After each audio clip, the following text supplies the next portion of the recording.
الف اللہ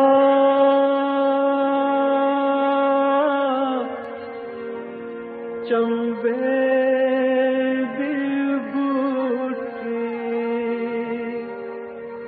میرے من وچ مرشد لائی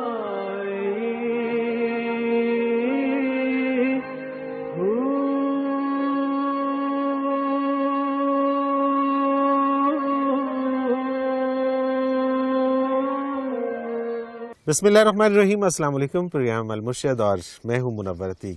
ناظرین محترم، آپ کے سوالات ہیں اور رہنمائی کے لیے ہمارے ساتھ موجود ہیں ہمارے بہت ہی محترم جناب حضرت امیر محمد اکرم اوان صاحب۔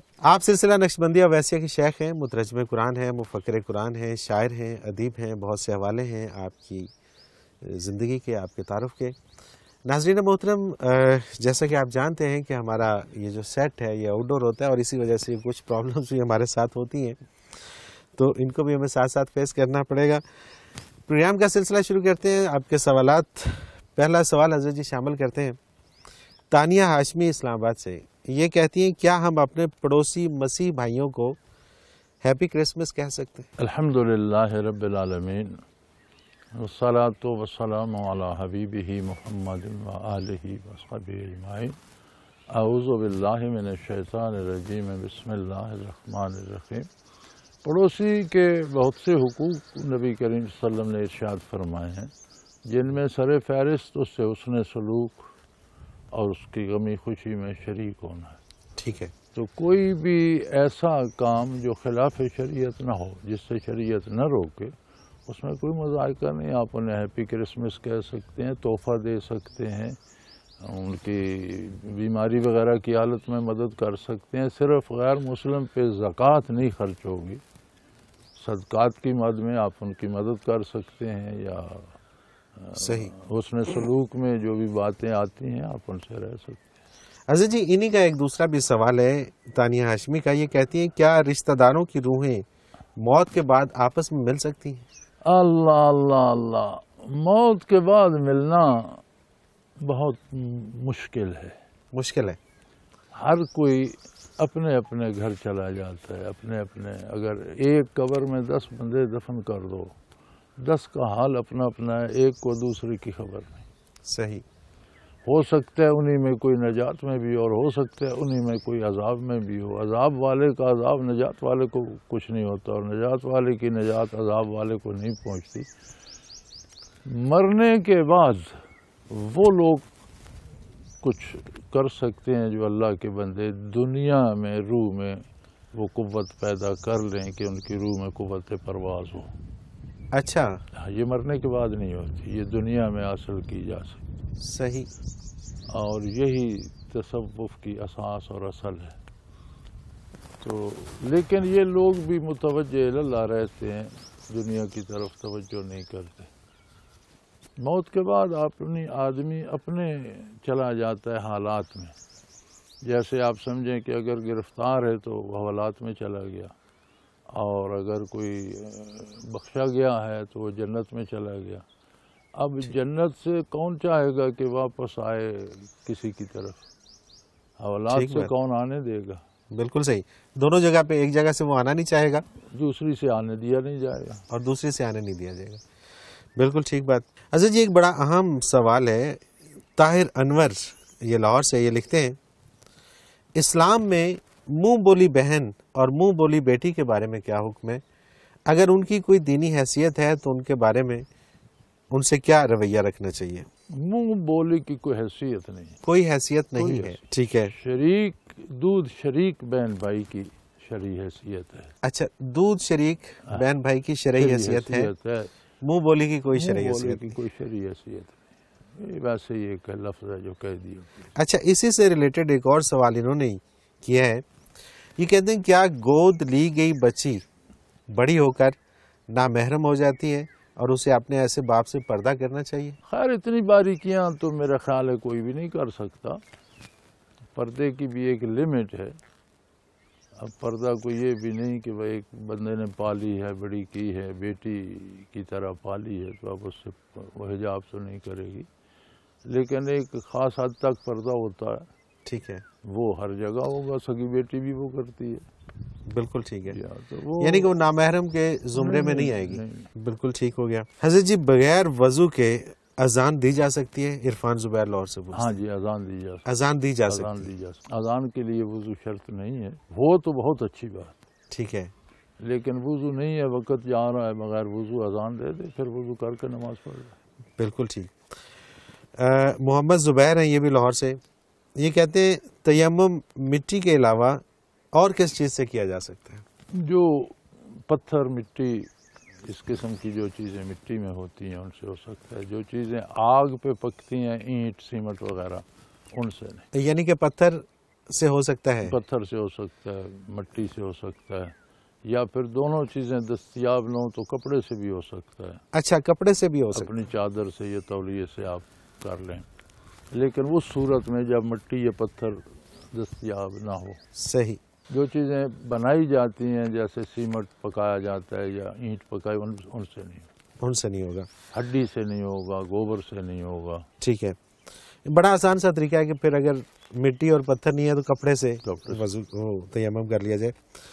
حضرت جی خالدہ ہیں شادرہ لاہور سے، یہ کہتی ہیں کہ آج کل گھروں میں مصیبت آنے پر عورتیں 7 یا 11 بیویوں کے قصے یعنی معجزے پڑھواتی ہیں، کیا ایسا کرنا جائز ہے؟ اسلام میں اس کا کہیں کوئی ذکر ہے؟ پہلی بات تو یہ ہے کہ معجزہ صرف نبی کا ہوتا ہے، ٹھیک ہے، غیر نبی سے معجزہ منسوب کرنا شرعاً جائز ہی نہیں۔ جائز ہی نہیں ہے، آپ عجائبات کہہ سکتے ہیں، بیویوں تو کوئی بیوی نبی تو ہوئی نہیں، بیویوں کے معجزے کیا ہوں گے؟ دوسری بات یہ ہے کہ اللہ کریم کا ایک نظام ہے اور ان حیل و حوالوں سے نہیں چلتا، صحیح، اور جو من جانب اللہ ہوتا ہے بہتر وہی ہوتا ہے۔ اللہ بہت کریم ہے۔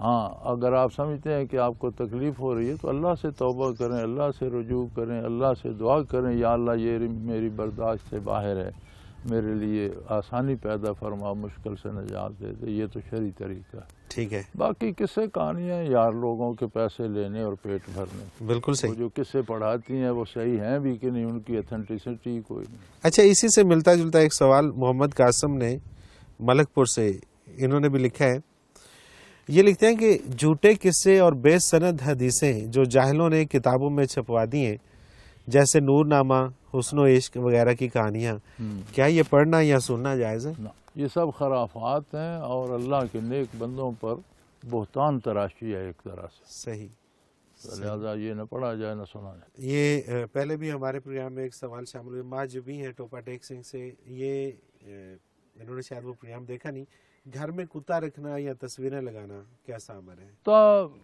حفاظت کے لیے بھی رکھا جا سکتا ہے، ٹھیک ہے، جو گارڈ ڈاگ ہے اس پہ کوئی پابندی نہیں، اور شکار کے لیے بھی رکھا جا سکتا ہے، لیکن شکار شغل نہ ہو، شکار سے گوشت کھانا مطلوب ہو، اچھا، میں یعنی کہ تماشا نہ ہو، ٹھیک ہے، ٹھیک ہے، یعنی وہ گوشت کی آپ کو ضرورت ہو تو آپ کتے سے بھی شکار کروا سکتے ہیں، اس میں شرط یہی ہے کہ کتا اسے مار نہ دے، آپ تک پکڑ رکھے، آپ آئیں اور ذبح کر لیں۔ اچھا، کتا اگر اس جانور کو جس کا وہ شکار کر رہے ہیں، اگر اس کو وہ پکڑتا ہے اور اس کے دانت یا اس سے وہ زخمی ہو جاتا ہے وہ جانور، نہیں، زخمی کی کوئی حرج نہیں، آپ آ کے ذبح کر لیں، کوئی حرج نہیں ہے۔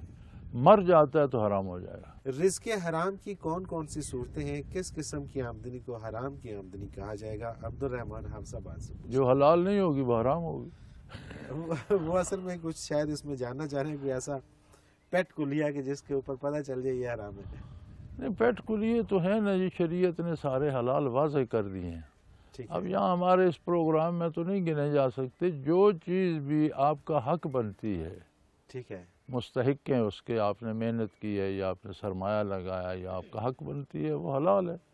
جو چیز دوسرے کا حق بنتی ہے اور آپ وہ کسی ہیلے حوالے سے لے لیتے ہیں، وہ حرام۔ صحیح، بالکل ٹھیک۔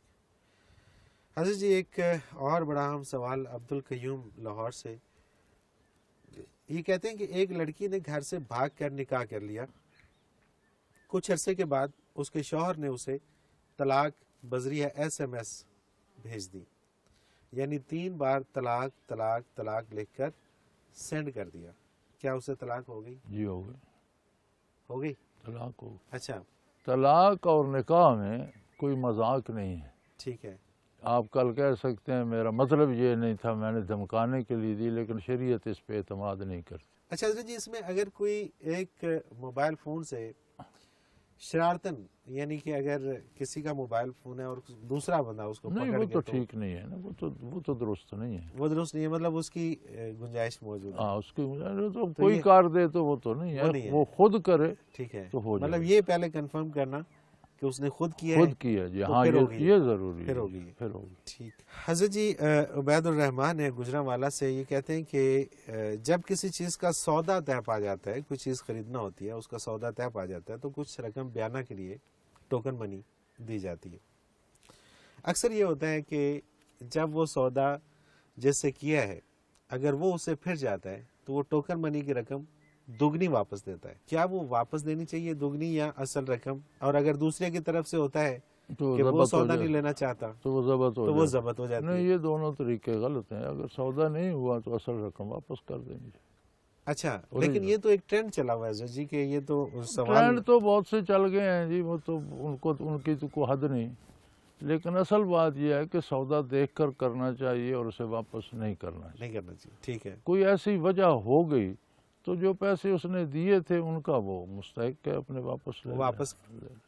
مطلب وہ اگر نہیں واپس کرتا تو اس سے گناہ ہوگا. وہ زیادتی ہے. جب دیا کچھ نہیں اس نے تو پیسے رکھنے کا کیا جواب. صحیح. حضرت جی، آج سوال سارے بڑے اہم ہیں، اور اب یہ ایک خاتون ہے، انہوں نے اپنا نام نہیں لکھا، اسلام آباد سے. یہ کہتی ہیں کہ جی ایک عورت جس کی عمر 50 سال سے زائد ہو اور گزشتہ 20 سال سے دمہ، ہارٹ اور بواسیر کی مریضہ ہو، 5 سال پہلے آپریشن کے ذریعے یوٹرس اور اووری نکال دی گئی ہو، اب ایسی صورت میں اس عورت کی نسوانی حص ختم ہو کر رہ جاتی ہے، تو کیا اپنے خاوند کے حقوق اسی طرح سے ادا کرنا ضروری ہے یا خاوند کو انکار کیا جا سکتا ہے؟ اس کی شرعی حیثیت کیا ہے؟ بھئی بات یہ ہے کہ یہ خاوند کے جو حقوق ہیں یہ میوچول ہیں. خاوند کی بھی حقوق ہیں عورت پر، عورت کے حقوق بھی ہیں خاوند پر. ٹھیک ہے. تو حقوق سے مراد اگر ان کا ملنا ہی لیا جائے جی تو اس کے لیے دونوں کا صحت مند ہونا یا دونوں کا خواہشمند ہونا ضروری ہے. زبردستی تو کوئی حق نہیں ہے. اچھا. ہاں، کوئی اس میں زبردستی نہیں ہے، چونکہ یہ ایک ایسا فعل ہے جس میں باہمی رضامندی، باہمی خواہش چاہیے. اب اگر ان میں سے خاوند ہی بیمار ہو جاتا ہے، اس قابل نہیں رہتا، تو پھر عورت. اچھا، یہ کانسیپٹ ہے کہ اگر عورت کسی وجہ سے انکار کر دیتی ہے تو وہ گناہ کے مرتکب ہو جاتی ہے. نہیں، انکار بلا وجہ کرتی ہے تو وہ تو گناہ ہی ہے. ٹھیک ہے. گھر کی بربادی کا بھی سبب ہے، نا اتفاقی کا سبب بھی ہے. صحیح. لیکن if there is a reason، تو پھر بیماری ہے یا کوئی، تو وہ خاوند بھی انسان ہے یار، جانور تو نہیں. بالکل صحیح. میاں بیوی کا ملنا جو ہوتا ہے یہ ایک شرعی فریضے سے ہٹ کر یا طرز حیات سے ہٹ کر ایک باہمی خوشی اور رضامندی اور اس میں ایک مسرت بھی ہوتی ہے. صحیح. اگر وہی نہ ہو تو جانوروں کی طرح فعل کرنا تو ضروری نہیں ہے. بالکل ٹھیک. تو اگر ایک بیمار ہو گیا تو یہ نہیں کہ وہ مل نہیں سکتا، تو بلکہ اس کے حقوق باقی جو ہیں اس سے پیار کیا جائے، محبت کی جائے، اس کے خرچ اخراجات سارا دیکھا جائے تو وہ تو اسی طرح رہیں گے. صحیح. بالکل صحیح.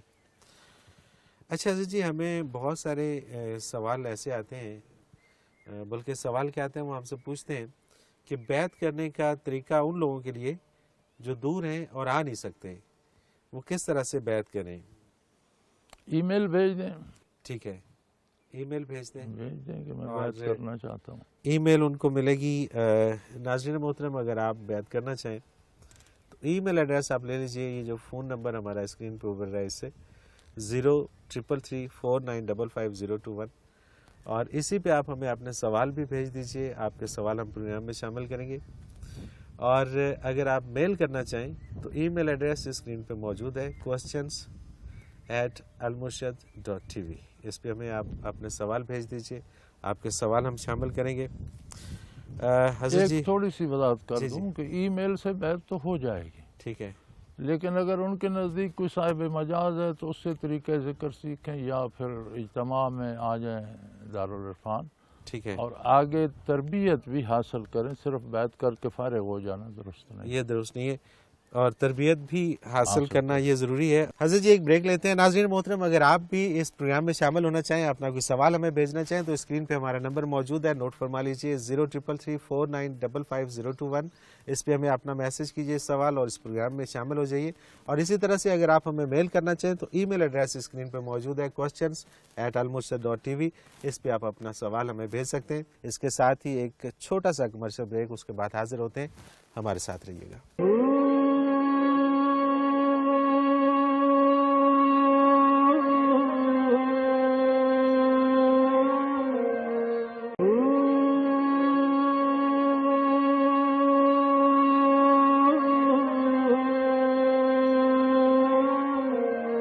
ویلکم بیک ناظرین، اور آپ کے سوالات ہیں اور رہنمائی کے لیے ہمارے ساتھ موجود ہے ہمارے بہت ہی محترم جناب حضرت امیر محمد اکرم اوان صاحب۔ حضرت جی آگے چلتے ہیں، اور امجد اسحاق ہیں حیدرآباد سے، انہوں نے لکھا ہے کہ جی حضرت صاحب رہنمائی فرما دیجئے کہ کسی ولی اللہ کی سب سے بڑی کرامت کون سی ہے، اور یہ بھی کہ کیا ہر ولی اللہ سے کرامت کا سرزد ہونا ضروری ہے؟ پہلی بات تو یہ ہے کہ کرامت شرط ولایت نہیں ہے۔ ٹھیک ہے۔ ولی اللہ ساری عمر اس سے کوئی کرامت صادر نہ بھی ہو تو کوئی حرج نہیں ہے۔ صحیح۔ ولی اللہ سے سب سے بڑی کرامت یہ ہے کہ وہ زیادہ سے زیادہ حضور اکرم صلی اللہ علیہ وسلم کا اتباع کرتا اور اس کی زندگی سنت کے مطابق ہو، یہ ولی کی سب سے بڑی کرامت ہے۔ ٹھیک، بالکل ٹھیک۔ دنیاوی نقصان برداشت کر لے، مالی جانی، لیکن دینی نقصان برداشت نہ کرے اور دین پر گامزن رہے۔ دوسری بات یہ ہے کہ کرامت فرع ہے معجزہ کی۔ صحیح۔ نبی سے جو کام عقل کی حدود سے بالاتر صادر ہوتا ہے، جو عقل کو عاجز کر دے، عقل ادراک نہ کر سکے، یہ جیسے حضور کے اشارے سے چاند شک ہو گیا، اب عقل تو وہاں نہیں پہنچتی، تو وہ معجزہ ہے۔ معجزہ کیوں ہوتا ہے؟ معجزہ ہوتا ہے نبی کی نبوت ثابت کرنے کی دلیل کی یہ اللہ کا نبی ہے، بالکل صحیح۔ دین کو غالب کرنے کے لیے معجزہ ہوتا ہے۔ ٹھیک۔ کسی ولی سے کوئی ایسا فعل ہو کہ جہاں اس کے نتیجے میں دین غالب ہو تو وہ کرامت ہے۔ بالکل ٹھیک، بالکل ٹھیک۔ یہ جو ہم سمجھ لیتے ہیں کہ ہمارا وہ بیل گم ہو گیا تھا واپس مل گیا، یہ ولی کی کرامت ہے، ولی کی کرامت یہ نہیں ہے۔ صحیح۔ ولی کی کرامت یہ ہے کہ کہیں دین میں فساد آ رہا ہو تو اس سے کوئی ایسا امر ظاہر ہو کہ لوگ دین کی طرف رجوع کر لیں، اس فعل کو کرامت کہتے ہیں۔ صحیح، بالکل ٹھیک، بالکل ٹھیک۔ اور یہ جب نبی سے ہوتا ہے تو اسے معجزہ کہتے ہیں۔ ولی وہ ہوتا ہے جو نبی کا متبع ہو، اسے باطاعت نبی اگر یہ چیز ملتی ہے اور دین کی مدد کے لیے کچھ کام ہوتا ہے تو یہ کرامت۔ بالکل ٹھیک۔ باقی جو ہم نے یہ بنا رکھے ہیں یہ اللہ کریم کے کام ہے، یہ کافروں کے بھی ہو رہے ہیں، جو اسے نہیں مانتے ان کے بھی ہو رہے ہیں۔ حضرت جی شہنیلا شریف ہیں ملتان سے، یہ کہتی ہیں کہ میرے تایا جان بہت سے کاموں کو بدعت کہہ دیتے ہیں اور کہتے ہیں کہ بدعت سخت گناہ ہے۔ اب ہمارے پاس کیا سند ہے کہ فلاں کام واقعی بدعت ہے؟ اصل میں یہ بدعت ہوتی کیا ہے؟ بدعت یہ ہوتی ہے کہ جس کام کو حضور اکرم صلی اللہ علیہ وسلم نے عبادت نہیں کہا یا باعث ثواب نہیں کہا، اسے باعث ثواب سمجھا جائے۔ ٹھیک ہے۔ یعنی کوئی ایسی بات ایجاد کر لی جائے جس کا ثبوت نبی کریم سے، خلفائے راشدین سے نہیں ملتا، آپ ایسا کام کرتے ہیں اور اسے ثواب بھی سمجھتے ہیں، ٹھیک ہے، تو ثواب سمجھنے سے وہ بدعت ہو جائے گا۔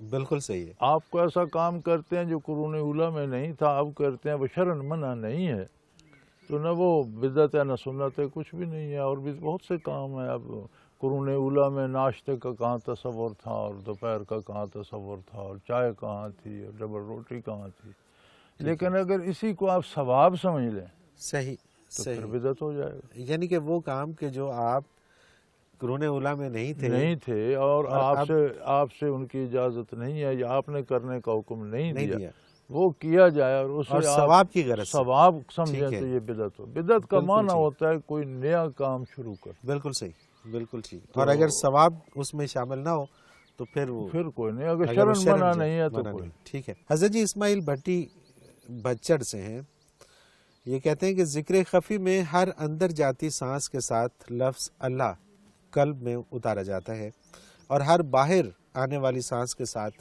ہو کی ضرب قلب پہ لگائی جاتی ہے۔ حضرت جی کیا اس اللہ ہو کو سانس کے ساتھ جوڑنا ضروری ہے؟ میرا مطلب ہے سانس کا خیال رکھے بغیر بھی تو اللہ کہا جا سکتا ہے؟ نہیں، اللہ تو ویسے بھی سانس کے ذریعے نہ کہیں زبان سے بھی کہا جا سکتا ہے، کوئی قباحت اس میں نہیں ہے، لیکن ہر فن کا اپنا تقاضا ہوتا ہے، ٹھیک ہے، اور ہر سلسلے کے طریقے ذکر بھی مختلف ہیں، ٹھیک ہے، وہ ان کا مسئلہ ہے، اس پہ کیا فائدہ ہوتا ہے، کتنا ہوتا ہے، زیادہ ہوتا ہے، کم ہوتا ہے، وہ ہمارا مسئلہ نہیں۔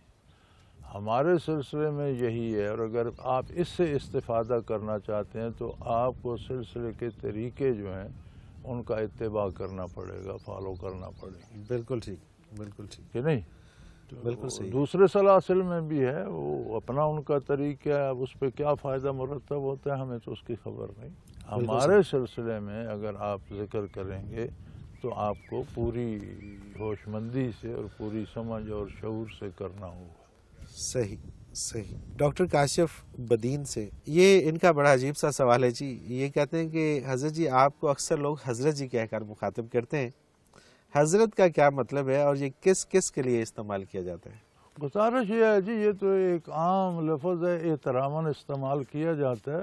آپ جلسوں میں جاتے ہیں تو آپ کہتے ہیں خواتین و حضرات، صحیح، تو آپ نے ہر بندے کو حضرت کہہ دیا، ٹھیک ہے، ٹھیک ہے، بالکل ٹھیک، ایک عام تکیہ کلام جی ہے نا، بالکل بالکل، خواتین کو بھی حضرت کہہ دیا اور حضرات کو بھی حضرت کہہ دیا، تو یہ ایک طریقہ ہے بات کرنے کا جس میں ادب کا ایک قرینہ بھی شامل ہے۔ بالکل ٹھیک، تو ویسے حضرت کی ڈیفینیشن یہ ہے کہ حضرت حضور یا حاضری یا حضر سے ہے، جس کا معنی ہے کہ جس کے پاس بندہ مؤدب ہو کر جائے یا حاضری دے، صحیح اسے حضرت کہا جاتا ہے۔ صحیح صحیح، تو ہر بزرگ کے لیے یا ہر محترم شخص کے لیے یا ہر شریف آدمی کے لیے، تو آپ تو عام کے لیے بھی استعمال کرتے ہیں، یہاں ہی سوال کرتے ہیں آپ، یہاں آپ خواتین و حضرات حضرات کہتے ہیں، وہاں سب کو حضرات کہتے ہیں، سب کو حضرات کہہ لیتے ہیں، اور یہاں آپ کو سوال پیدا ہاں ہوتا ہے۔ جی، لیکن حضرت یہ کبھی نہیں نہ سنا کہ حضرت نواز شریف صاحب، نہیں، گزارش یہ ہے، یہ ایک ادب کا قرینہ ہے نا،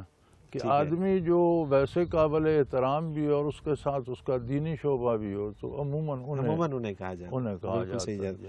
ہے، لیکن اگر کسی دوسرے کو بھی اگر وہ شریف آدمی ہے کہہ کہہ دینے دیکھو، سے حرج کوئی نہیں، حرج کوئی نہیں۔ حرج۔ حضرت جی عبد الرحیم ہے پشاور سے، یہ کہتے ہیں میرے دادا جان ہر نماز کے بعد باقاعدگی سے دعا کرتے ہیں کہ اللہ پاک خاتمہ ایمان پہ کرے، انہوں نے یہ دعا اتنی کثرت اور شدت سے کی ہے کہ میرے دل میں بھی خوف بیٹھ گیا ہے، پلیز یہ فرما دیجئے کہ یہ تسلی کیسے ہو کہ خاتمہ ایمان پر ہی ہوگا؟ اللہ سے مشروط دعا نہیں کی جا سکتی، ٹھیک ہے، امید رکھی جا سکتی، ٹھیک ہے، یعنی اللہ سے دعا کرنا اور اس کے قبول ہونے کی امید رکھنا، یہ سلیقہ ہے۔ بالکل دعا صحیح، دعا ہوتی ہے، دعا حکم نہیں ہوتی کہ میں نے حکم دیا اس کی تعمیل ہو، یہ نہیں ہوتی۔ یہ نہیں ہوتا، دعا ایک ہمبل ریکویسٹ ہوتی ہے، میں نے درخواست کی ہے، منظور فرما، اور جب آپ کا تعلق اللہ سے ہوتا ہے تو آپ کو اللہ پہ اعتماد بھی ہوتا ہے۔ اصل بات یہ اصل ہے، بات اصل بات یہ ہے کہ یہ دل سے پتہ چل جاتا ہے کہ میرا تعلق کتنا ہے، تعلق کتنا ہے، اور جس سے جتنا تعلق اور وہ پھر بہت ظاہر ہے کریم ہے، وہ بندہ اتنا عرصہ مانگتا رہے تو اسے وہ محروم نہیں فرماتا۔ اللہ کا کرم اور رحم ہمارے اندازوں سے بہت زیادہ ہے۔ بے شک بے شک۔ حضرت جی سکھر سے جویریہ ہیں، یہ کہتی ہیں مجھے نماز کے دوران بہت سے وسوسے آتے ہیں، براہ کرم یہ فرما دیجئے کہ ان سے کیسے بچا جائے؟ وسوسہ آنا اور چیز ہے، وسوسہ لانا اور چیز ہے، یہ دو باتیں۔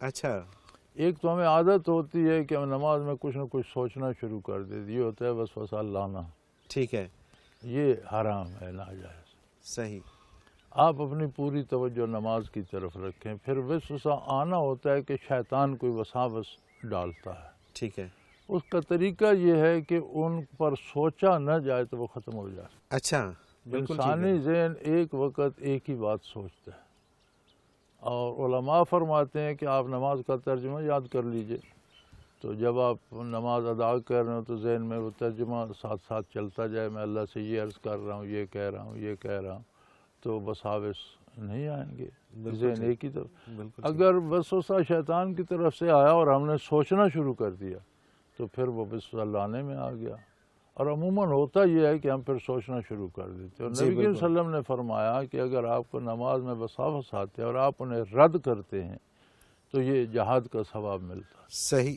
صحیح۔ حضرت جی نائلہ اسلام آباد سے ہیں، یہ کہتی ہیں کہ کیا انبیاء کرام میں سے ہر نبی علیہ السلام کوئی نہ کوئی معجزہ لے کر آئے تھے؟ اور یہ بھی فرما دیجئے کہ کرامت اور معجزے میں فرق ہے. یہ تو ہم ویسے ڈسکس کر چکے ہیں، پہلے سوال ہو چکا ہے. لیکن یہ ہر انبیاء، مطلب جتنے انبیاء کرام ہیں وہ کیا ہر نبی یہ معجزہ لے اللہ کر آئے؟ کریم کی مرضی ہے، اور عموماً دیکھا یہ گیا ہے کہ جس دور میں جس شعبے میں انسانوں کو کمال حاصل تھا اس شعبے میں انبیاء کو معجزات دیے گئے، اور ہر نبی کا تو ذکر آیا نہیں ہے. جن انبیاء کا ذکر قرآن میں آیا ہے ان کے ساتھ ان کے معجزات بھی مذکور ہوئے ہیں. صحیح. بہت سے انبیاء ایسے ہیں جن کا ذکر نہیں آیا، تو ہر ٹھیک ہے. نبی کے ساتھ یہ شرط تو نہیں لگائی جا سکتی، لیکن یہ اللہ کی مرضی، ضرورت کے مطابق وہ معجزات عطا کر دیتا. اچھا جی، قاسم علی ہیں جام پور سے، یہ کہتے ہیں حضرت جی یہ فرمائیے کہ ایک مسلمان کے لیے بیعت کرنا، کسی کا بیعت ہونا بے حد ضروری ہے؟ میرے بھائی کچھ سیکھنا ہے، اگر کچھ سمجھنا ہے تو کسی سے رابطہ تو کرنا پڑے گا. مسلمان کے لیے کیا پرائمری، میٹرک، مڈل کرنا نہایت ضروری ہے. دنیا میں رہنے کے لیے سلیقے سیکھنے پڑتے ہیں، اسی طرح آخرت بنانے کے بھی سلیقے سیکھنے پڑتے ہیں. ٹھیک ہے. تو یہ بیعت بھی ایک طرح کا کسی سکول آف تھاٹ میں داخلہ ہی ہے، اور آخرت کے لیے. بالکل ٹھیک ہے، بالکل ٹھیک ہے. اب کوئی اسے ضروری سمجھے نہ نہ سمجھے سمجھے یہ وہ تو اس کی. اب اسی طرح جس طرح آپ بکریاں چراتے رہیں، لیکن اگر آپ اسکول میں جانا شروع کر دیں تو پھر وہ ضروری ہے. آپ دنیا بنانے کے لیے کسی نہ کسی سکول میں ضرور جاتے ہیں، آخرت بنانے کے لیے بھی کسی سکول میں جانا چاہیے. مصباح اسلام ہیں لاہور سے، یہ کہتی ہیں کہ حضرت جی گستاخی معاف، حسین بن منصور نے انا الحق کا جو نعرہ لگایا تھا آپ اسے کس نظر سے دیکھتے ہیں؟ میں یہ سوال اس لیے کر رہا ہوں کہ میں اسے آج تک جسٹیفائی نہیں کر سکا. آپ ماشاءاللہ صاحب بصیرت ہیں، یقیناً مستند رائے رکھتے ہوں گے. گزارش یہ ہے جی، ایک آدمی کے اگر حواس مختل ہو جائیں، حواس قائم نہ رہیں، تو وہ کچھ بھی کہتا رہے، وہ شریعت کا مکلف ہی نہیں. اچھا ایک آدمی کا دماغ کام نہیں کر رہا، ٹھیک ہے، تو اس کی زبان سے کیا نکلا کیا نہیں نکلا وہ تو اس کا مکلف ہی نہیں. صحیح. تو یہاں معاملہ ایسا ہی تھا. جی، حسین بن منصور حلاج کے مراقبات جہاں تک میرا علم ہے فنا بقا تک ہے. یہ ایک منزل ہے منازل تصوف. ٹھیک ہے. آگے کسی نے اسے، کوئی ایسا بندہ نہیں ملا جو اسے یہاں سے آگے چلا دیتا. صحیح. یہاں سے کسی کو زیادہ کسی کے پاس ہوتے منازل، وہ ان کے پاس جاتا، وہ اسے آگے چلا دیتا. جب وہ ایک جگہ پر رک جائے کوئی سالک بھی، اور مجاہدہ اور محنت اسی طرح کرتا رہے، تو عموماً حواس مختل ہو جاتے ہیں، جنہیں پھر مجذوب کہا جاتا. ٹھیک ہے. یہاں تو ہمارے تو رواج ہے نا، ہر پیدائشی پاگل کو ہم مجذوب کہتے ہیں. مجذوب وہ لوگ ہوتے ہیں جو تصوف سیکھ رہے ہوتے ہیں، پھر منازل کی حدت، انوارات کی گرمی، آگے نہ چل سکنا، ایک جگہ رک گئے، وہاں پھر ان کا دماغ پاگل ہو گیا، وہ مجذوب ہوتے ہیں. صحیح. مجذوب شرعاً مکلف ہی نہیں ہوتا. اسے جو سزا دی گئی وہ اس کا مکلف ہی نہیں تھا. جب اس کا دماغ ہی کام نہیں کر رہا تھا، وہ کچھ بھی کہتا کیا ہے. ایسی. صحیح. تو چونکہ یہ سزا صرف شرعی نہیں تھی، ایک طرح سے سیاسی تھی، کہ ان کی شہرت بہت ہو گئی، لوگ بہت پیچھے لگ گئے تھے. پھر وہ حکمرانوں کو یہ بھی ہوتا ہے کہ اس بندے کے پیچھے لوگ ہیں، یہ کیا کرے گا، تو اس سیاسی لحاظ سے بھی فتوے لے کر انہیں نشان عبرت بنایا گیا. صحیح، بالکل ٹھیک. حافظ عبید الرحمن لالہ موسیٰ سے، وحدت الوجود اور وحدت الشہود کی حقیقت کیا ہے؟ یہ بڑا عام سی بات تھی، عام سے جملے تھے، لیکن انہیں اتنا الجھا دیا گیا، اور اتنی اس پہ لوگوں نے بحثیں کی، اور اتنی کتابیں لکھی گئیں، اور اتنا بولا گیا کہ اب یہ کسی کی سمجھ میں نہیں آتا. اچھا. جی ہاں، وحدت الوجود کا نظریہ پیش کیا گیا تھا، تو اس کے مراد یہ تھی کہ صرف ایک وجود ہے اللہ کا، جسے بقا ہے. بالکل ٹھیک. باقی جتنی کائنات ہے اس کا ہونا نہ ہونا برابر ہے، وہ فنا ہونے والی ہے. بالکل صحیح. بالکل صحیح. یعنی ایک وجود ایسا ہے جو باقی ہے. ٹھیک ہے. اور وہ اللہ کا ہے.